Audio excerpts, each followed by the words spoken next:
So we have a problem of widespread public distrust, especially in relation to vaccines. And we've noticed that it's not just the outright vaccine skeptics and people who believe in conspiracy theories, but also sort of more ordinary people with more nuanced beliefs who sort of express uncertainty over whether the vaccine is safe or whether it's necessary. And when this kind of uncertainty is widespread, it creates a public problem. And this is something that I have been interested in. How should we respond to this? There has been already before the pandemic a lot of empirical studies on vaccine refusal. And what we find from sociological and psychological research is that distrust in authorities plays a key role in vaccine hesitancy. And especially in those studies that have interviewed individuals, the individuals tend to talk about past negative experiences and perceived injustice in healthcare or in the society more generally. So people of persecuted minorities tend to be more skeptical about vaccines. There's also experiences of sexism, experiences of having been silenced or questioned, the doctor failing to take one's concerns seriously.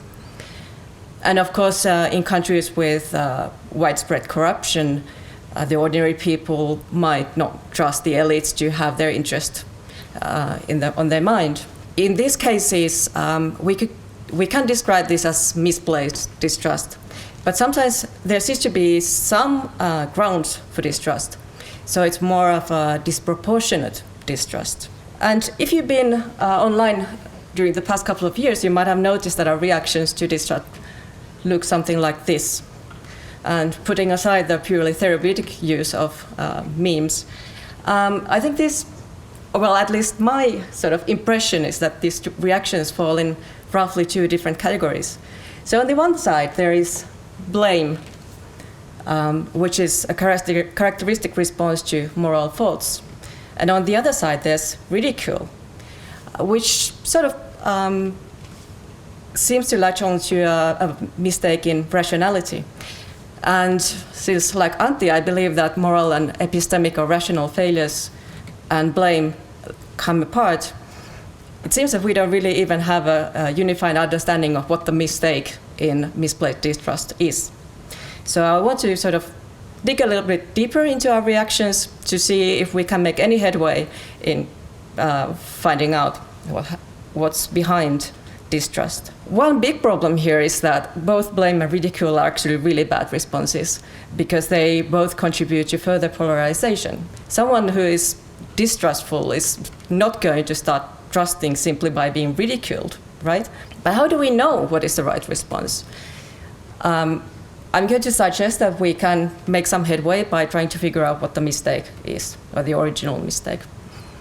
As a side note, Jason D. Cruz has done some work on distrust and arguing that it's a pretty bad attitude to have in general, mainly because it comes with both with moral and epistemic risks.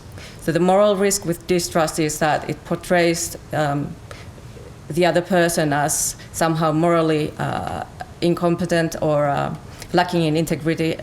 And if that's unfounded, it's offensive and can even prevent the agent from becoming a morally trustworthy person. And the epistemic risk with distrust is, of course, that it has this spillover effect. It creates motivated reasoning. I wanted to highlight this. This is, as de Cruz describes this, these are the effects of distrust, whereas I'm interested in the original mistake in distrust. But I wanted to bring this up because I think it shows that the phenomenon of misplaced distrust is quite complicated. Distrust has a tendency to create vicious cycles.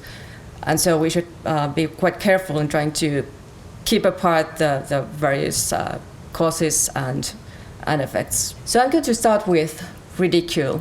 And as I see it, ridicule is a response to an epistemic or rational failure. We don't usually ridicule people who behave morally abhorrently. In this response, the distrustful are seen as violating an epistemic or rational norm. either failing to assess the available evidence correctly or failing to assess correctly the credibility of various putative experts. And it portrays the distrustful as somehow stupid, incapable of logic and reasoning. Is it plausible to see disproportionate distrust as an epistemic mistake? Well, as a first step, I think there's some grounds to it. It seems that disproportionate distrust can be conceptualized as a generalization from a non-representative set. So perhaps you had one bad encounter with a doctor, but now you extend it to cover all the other medical authorities. And this is characteristically an epistemic mistake.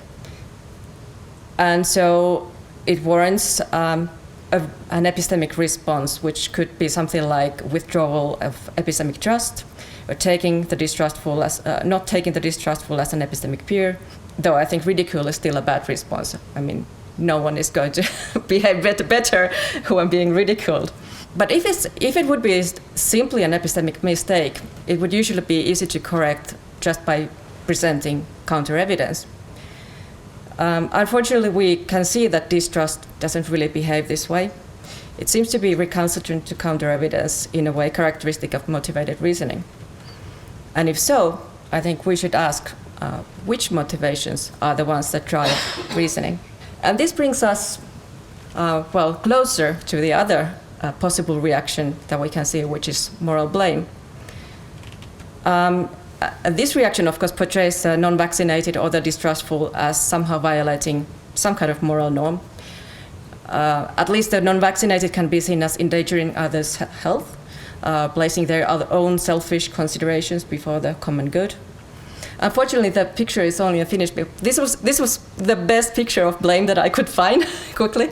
I think in public and private discussions, blame was certainly more prominent, but in memes, ridicule seems to dominate. But this response construes the distrustful as lacking in integrity or somehow having bad quality of will, whatever the moral fault behind it is. And there seems to be some grounds for this as well, I think. So again, as the Cruz points out, assessing someone as untrustworthy entails construing her as incompetent, threatening, or lacking in integrity. And when this is unfounded, this can be a form of moral wrong. And so we might think that there is some grounds for moral blame, at least supposing that the agent has no excuse for her behavior. But again, I think we should look a bit further at what the motivations underlying distrust are. So which motivations are driving distrust? Well, there can be several. So again, as Antti pointed out, there can be completely neutral motivations behind reasoning. So there might be a general interest in trusting the trustworthy and distrusting the untrustworthy. This cannot be in any way morally problematic, nor is it epistemically problematic. Even if you somehow get it wrong, this is not a problematic mode of motivated reasoning. People who often write about distrust, they tend to, or misplaced distrust, they tend to talk in terms of experiences of racialized groups, for instance. So experiences of car doors being locked, people changing to the other side of the road, and so on. Where it seems that behind that distrust, there are racial stereotypes, complacency, arrogance, feelings of superiority, whatever. And these are clearly morally dubious attitudes, perhaps something that we could even hold agents morally responsible for. But now tying this back to the case of vaccine hesitancy that I described earlier, it seems that there can also be feelings of having been betrayed. And those seem to be something of reactive attitudes to a felt moral wrong. Looking a bit closer, the feeling of betrayal is generally thought that when trust is betrayed, this is a characteristic response, something that distinguishes trust and reliance. And whatever the correct definition of trust comes to be, I don't really want to take a stand on that.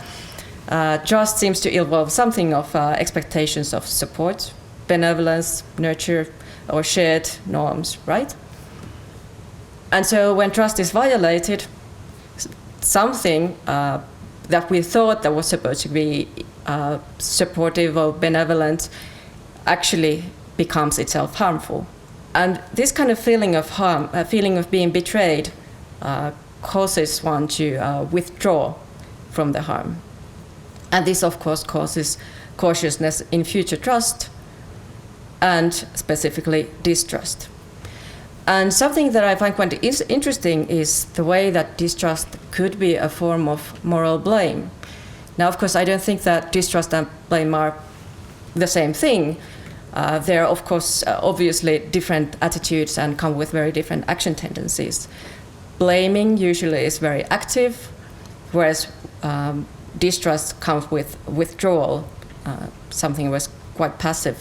But it seems plausible to me that especially in those cases where the offended party, for whatever reason, doesn't trust that her complaint or her blame will be taken seriously or it will be heard, she might instead become distrustful and withdraw from the relationship.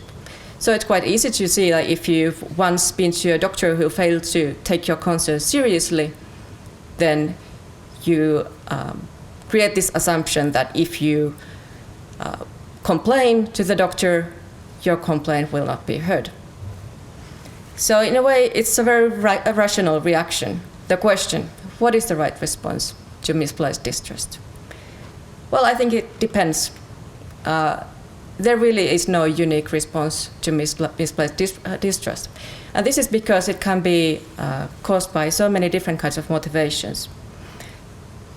If that distrust is based on morally dubious motivations, such as racism, arrogance, or whatever, then blame might be warranted. Though, again, I would sort of urge for caution, because especially when that distrust is based on fear, again, blaming is not going to help. Even if that fear is, say, racially motivated, that fearful person is not going to change by being blamed.